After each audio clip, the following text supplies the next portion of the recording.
Blackwater Ben by William Durbin, Chapter 30. The 2-day blow.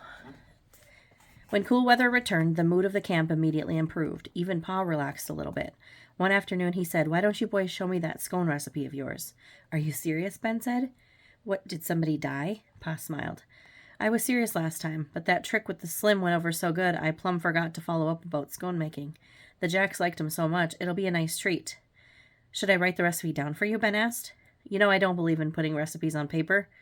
I like 'em right here," Pa tapped his temple, "where I can't lose 'em. You boys start in and I'll watch." Ben and Nevers baked up 40 extra scones this time, but the Jacks were so hungry that all 240 disappeared this time. The change in weather brought both good news and bad news. The good news was that the roads firmed up and the trees stopped dripping like leaky faucets. The bad news was that a snowstorm blew in ahead of the cold front. Ben was driving the swing dingle back from the cut on the afternoon the snow began. The wind had switched to the north early that morning. Dan's hooves crunched with every step, and the sleigh runners made crackling sounds as they skimmed over the ice crust. The snow started with the same wispy flakes that had been falling all winter, but as the wind picked up, the snow was soon stinging Ben's cheeks. By the time he had unloaded the swing dingle, the storm had turned into an all-out blow.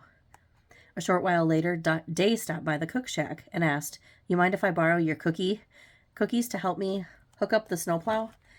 Ben had to blink to see as he and Nevers waded through the calf-deep snow and helped hitch an 8-horse team to the log plow. "We may have to add another pair," Day hollered over the wind. "I'll take a swing and see how it goes." That afternoon, Ben visited Charlie. Lately, he and Charlie had been talking about Le Morte d'Arthur by reading a few minutes on Sunday afternoons. Ben had got through most of the story. He thought the saddest part was when King Arthur's loyal knight Lancelot fell in love with Queen Guinevere. "Don't be too hard on Lancelot," Charlie said. "Arthur deserves a share of the blame for leaving his wife all alone." In the middle of a conversation about Camelot, Charlie's eyes lit up. "That reminds me of an autumn afternoon when Lucy and I hired a carriage," he said. "We had a picnic beside that waterfall north of town. She brought along a loaf of bread and a book of Shakespeare's sonnets.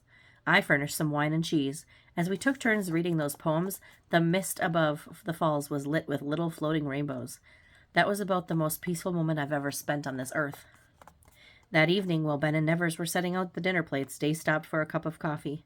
The wind was still blowing so hard that the teamster had to hang on to the door latch as he shook the snow off his cap. "Jiggers is taking a turn with the plow," Day said. His face looked like it had been rubbed with sandpaper. "Are you keeping up?" Pa asked. "So far. But we're up to a 12-horse hitch. When the rest of the teamsters came in for dinner, their faces were chafed as bad as Day's. Packy blew on his hands. "We sure got rid of that warm spell. Looks like a man's got to be careful what he wishes for."